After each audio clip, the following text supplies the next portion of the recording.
David Quinter with the Hollywood Reporter. Thank you all so much for being here. Anyone seeing this for a second, third, fourth time? A couple of you. Well, for the rest of you, welcome to Chuck's World.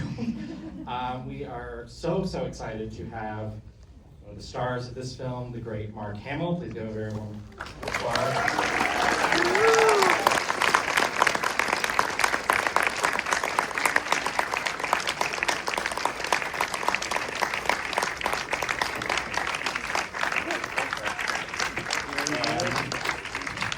Director of the film, Mike Flanagan.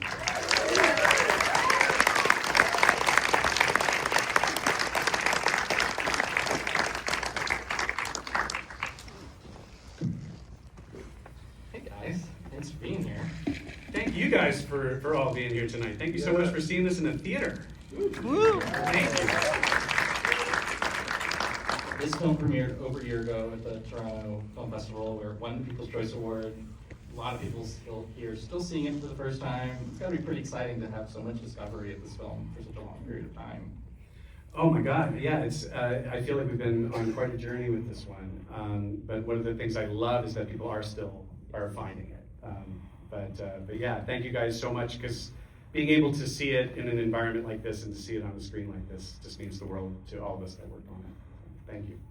Well, let's start. I want to start at the beginning of the casting process, actually, this one, as we do have an audience of actors here. I love how you described this movie once, Mike, as a relay race, because you don't have a central protagonist here necessarily. We do have a title character, of course, but we have different characters occupying the center of different acts of the film. I wonder how that informed the way you cast this movie, where you started, and then how you went from there. Sure. We did talk a lot about feeling like we were casting 3 films while we were doing it, and having to make sure that the casts would be working really beautifully off of each other, even if they never met or shared any screen time. That turned out to be a really interesting consideration. It's something that Mark talked about, because you came to set to meet Chiwetel. And we talked about how kind of funny it was as Mark came in, that it was like, oh yeah, he doesn't actually share the screen with Hiddleston at all. No, I'm very isolated. And I mean, it's a fantastic cast. I'd worked with Carl Lumley in House of Usher, but Chiwetel and Karen Gillan and Matthew Lillard and Tom Hiddleston, these are all people I would love to work with. In fact, I told them it was wonderful acting near you, but not actually with you. But and it's I was set up in the wrong way, because I was a huge fan of Mike before we worked together, from The Haunting of Hill House, The Haunting of Bly Manor, Midnight Mass, and so forth. All either gothic ghost stories, or in the case of Midnight Mass, full-on vampire horror. By the way, have you seen Sinners yet? Oh my God. Oh, I mean, saw it 4 times. Yeah. Oh, I'm sorry. To you. No, but what I'm saying is, so he sent me, I think, an email saying, I'm doing Life of Chuck based on a Stephen King novella, and there might be something in it for you. So I immediately ordered, I think it's called If It Bleeds, that has 3 novellas, which I guess they're longer than short stories, but not long enough to be novels. In any case, between Stephen King and him, I'm thinking this is going to be the epic supernatural horror epic of all time, and I was just, I don't know, the British have a great word, gobsmacked, because I was unprepared for the humanity of it.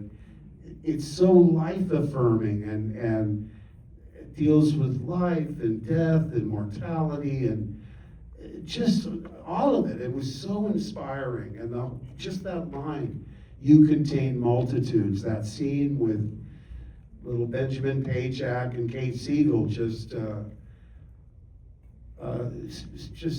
sums up the sort of universal appeal of this movie. I told the producers it's going to be hard to promote it, because how do you describe the indescribable? I mean, I can just say, please see this movie, you can thank me later. That's not really, you can't go on Jimmy Fallon, and with that. But I think it's nice when you go in not knowing anything about it. Because the more you talk about it, the less discovery that you experience as an audience. We had some interesting times in the casting of it because of when we were making the movie as well. We were a completely independent film. And so when we were shooting this, we were actually one of the only productions up in North America. We were an interim agreement film. We were a waiver film. And so we had actors who were coming in who otherwise I think never would have been available to us, because even though it's like, oh yeah, there's Mark Hamill, there's Tom Hiddleston, Stephen King. I mean, we really didn't have any money when we were making it, and I was asking people to come in for scale. It's like, Lillard came out to shoot for 4 hours for scale.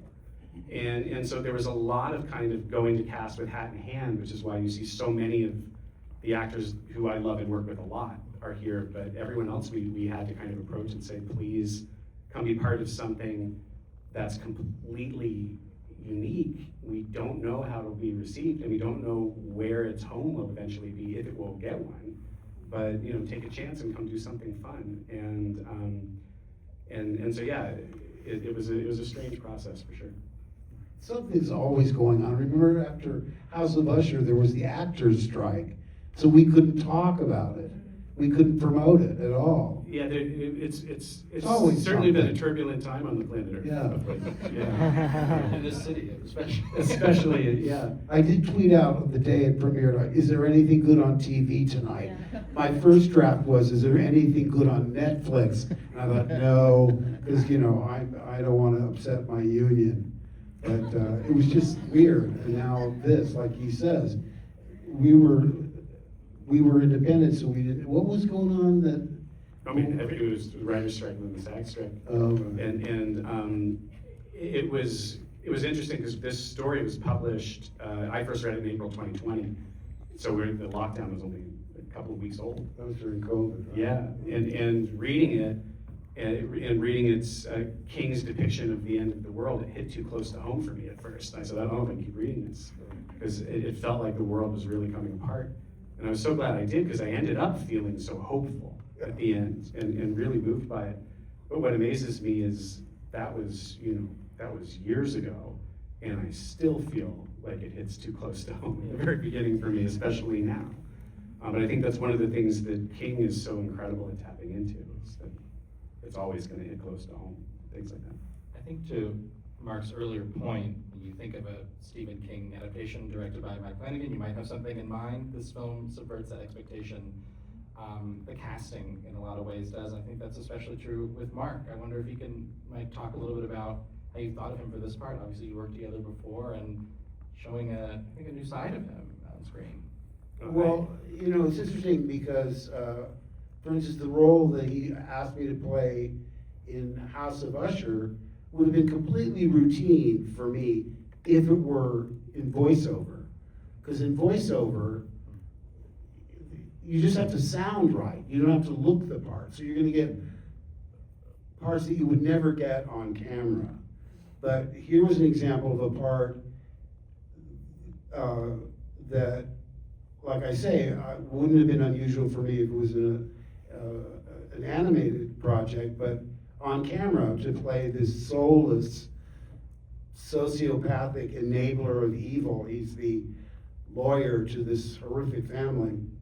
And I love the way Mike always lays the foundation where the audience can identify. I mean, because it's going to go off on these supernatural tangents, but it's about a family, the Usher family, who's made billions of dollars on a drug, Ligadone, which is highly addictive and has killed millions of people. So you go, oh, Sackler family, OxyContin, I get it. So there's a baseline that you can relate to, and that's the springboard to all these supernatural things that happen. So in this case, when I read the script, it starts out, it's very complex and detailed and nuanced, but it leads to our act which is simplicity defined. It's young, the two youngest versions of Chuck's life, and you see him, his love of dance, the way Mia Sarah, by the way, is just all of them. I loved being in that space because I'm playing a character who's probably fairly dull, drinks a little too much, but what really defined him is when his grandson says that math is boring. Oh my gosh! Then, I mean, the defense of accountants on his part is so impassioned. And I thought, that's who this guy is. I mean, you never really think about it, but that tickled me. And we had this very fun exchange about this, because Mark, to his earlier point, when I first called about it, I had a wonderful time working with Mark on House of Usher. We had a blast. yeah. And so I was determined to work with him again, and I called him up and said, hey, I have this thing, it's a Stephen King story. And he did expect it to be very scary. So when it hit that it's like, well, the biggest lifting you're going to do here is a 5-page monologue about math. We had to have a little chat about it. And I remember you were so surprised by just what it was. And you had read the short story by the time we spoke. And it's in there, but the monologue is longer in the film. And Mark said something to me that an actor had never said to me before that stayed with me. Because I said, look, it's a lot of words, and your whole character hinges on kind of building up to this one monologue. And so I know that's a lot, but think it over and see if you want to do it. And he said, well, look, I'm not going to tell you that I think I can do this. You think I can do it, so I'm gonna. And he got off the phone, and then the world that he saw it that way. And when Mark showed up on set, again, we talk about these different movies we were making. The first thing we shot was the Hiddleston stuff. We started with the dance. So we spent the first 4 days of production watching Tom and Annalise dance. It was incredible. And then after that, we shot the Chiwetel and Karen movie. And Mark was the last. And so I didn't meet Albie Krantz until toward the end of the shoot when Mark and Mia Sarah came in with Ben Pajak. And I thought I knew what Mark was going to be doing with this. I had an idea of what I thought this character was with Mark Hamill. But the man who arrived on set was not what I expected. And I don't think what anyone expected. I didn't recognize you when you first showed up in wardrobe and hair and makeup. And we all fell in love with this version of Mark that was there. To the point that when we wrapped the picture and came back to LA, I think we saw you at a Christmas party after we wrapped, and you were back to you. Right. And it was really shocking to a lot of us who were on there who had just gotten used to Albie. But it's one of those things where I love working with a lot of the same cast again and again. It's one of my favorite things about my job. One of the things that gets me up in the morning is trying to find a way to see an actor do something I haven't seen from them before. And I'll often go to my cast and say, what's something you've always wanted to play? What's something you've always wanted to try that you haven't gotten to try? Because I'm going to try to write that into the next thing. And with TV, I have an incredible opportunity to do that. It's tougher with the movies. But this was a chance. I knew it was going to be something special from Mark Hamill. I still wasn't prepared for what he actually delivered. And I remember the first day we watched the monologue go off. A lot of that, Perfectly. You owe so much to wardrobe, makeup, and hair, because they've all read the script. They're all creative people. So as they're showing me the wardrobe, and you look through this and this and this. Oh, that vest. What about that vest? So you start building, not really knowing what the end result's going to be. I did know.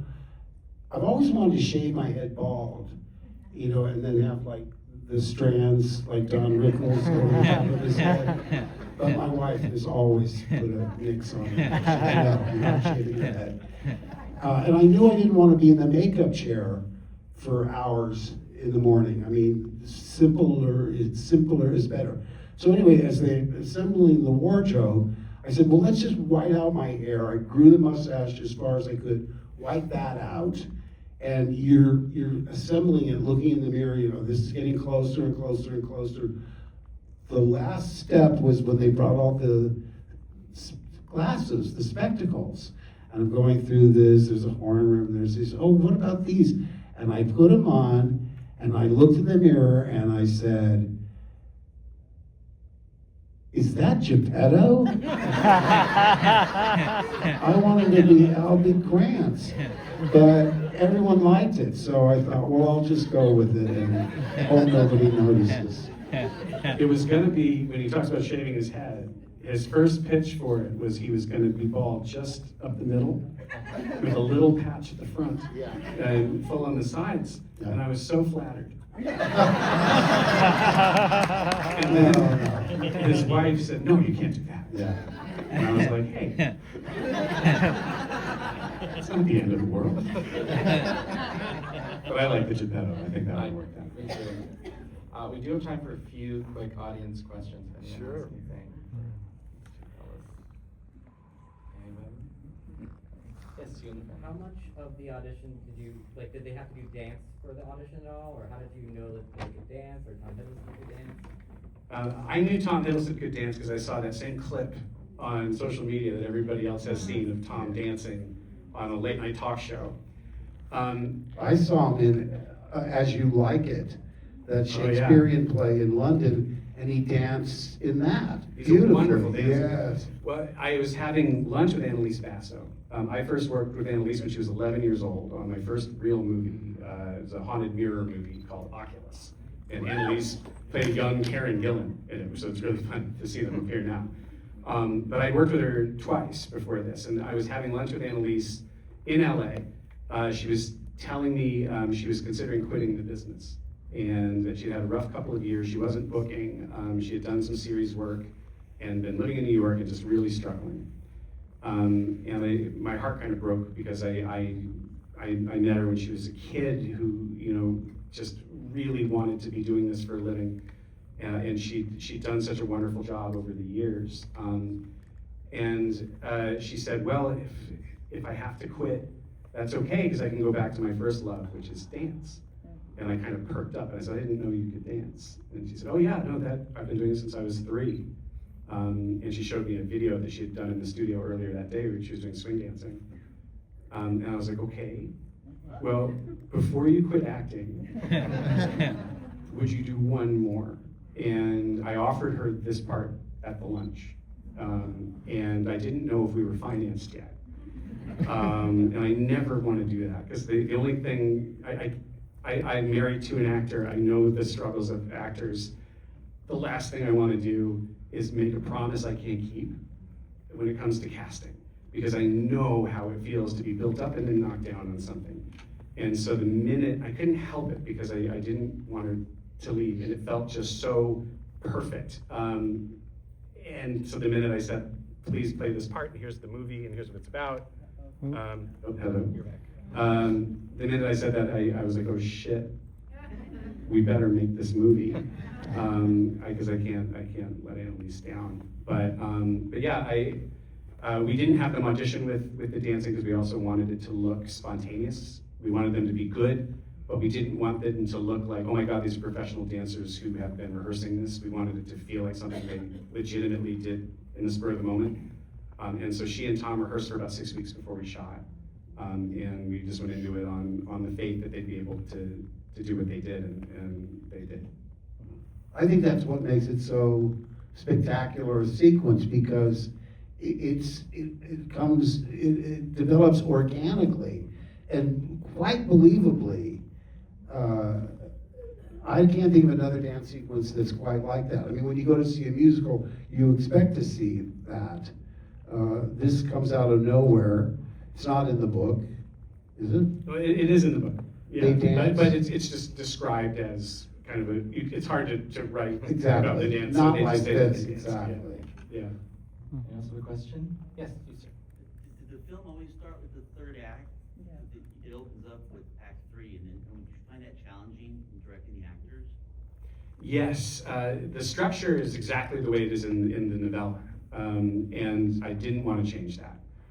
I loved that the story only made sense to me when I got to the end because of this interesting chronology and because of how I think our lives only make sense looking backward, you know?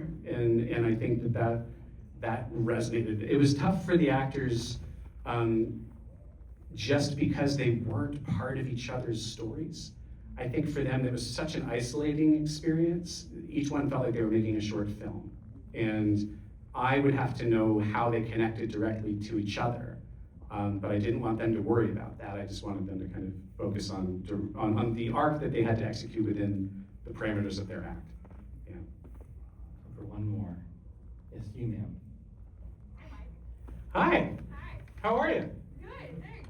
You come back to keep shooting in Alabama a lot. How does that compare to shooting in the other locations, in Georgia and Toronto? Misty worked on my crew back in Alabama on a couple projects. So, yes, I started my career shooting Oculus in Mobile, Alabama, and with Karen Gillan and Annalise Basso and a lot of the same crew that I made Oculus, Before I Wake, Hush, all there.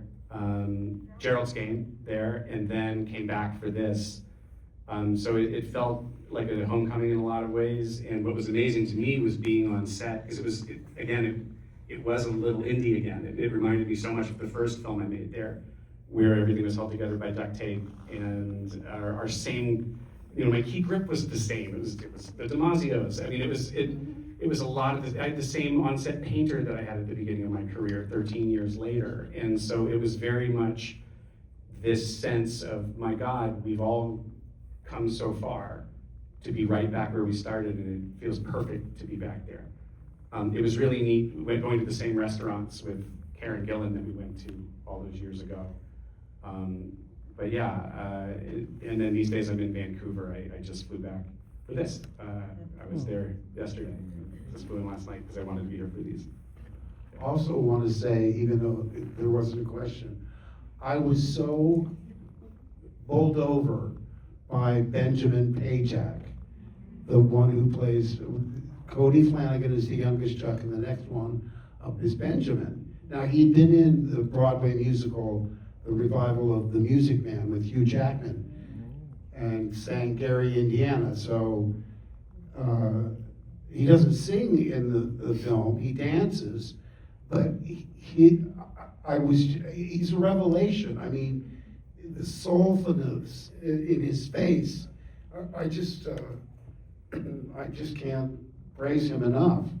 He's wonderful in the film, and the audience is so connected to him, and I just think he's wonderful. And here's a little Benjamin Pajak news.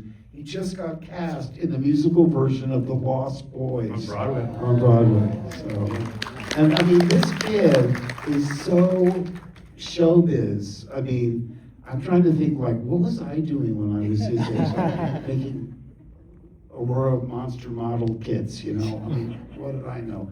I didn't know anybody in show business. My family didn't know anybody in show business. And here he is doing all these things that I wanted to do when I was his age. And then when he wrote me a note at the end of the film, he said, I think he said, Mr. Hamill or whatever, but he said, thank you for being such a wonderful scene partner. Now, is that an actor or what? Scene partner? Anyway, he is adorable. All I can say, I wish he was my real grandson. And Cody, too. His son. First of all, he was 4 or 5. He was 6 years old. Okay.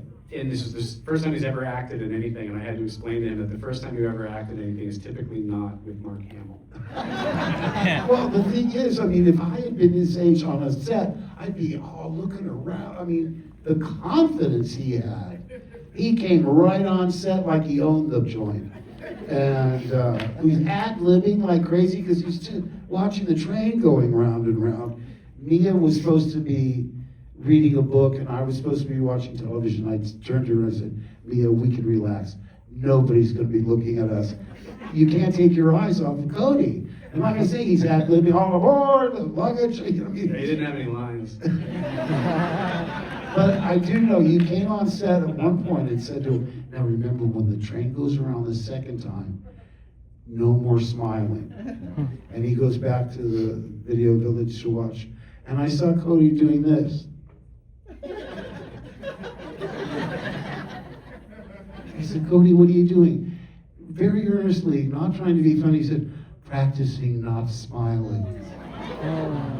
Yeah. He came up to me and said, I think I would say something here. I think my character would have lines. And I was like, you are your mother's son. Through and through. That's an Yeah. actor.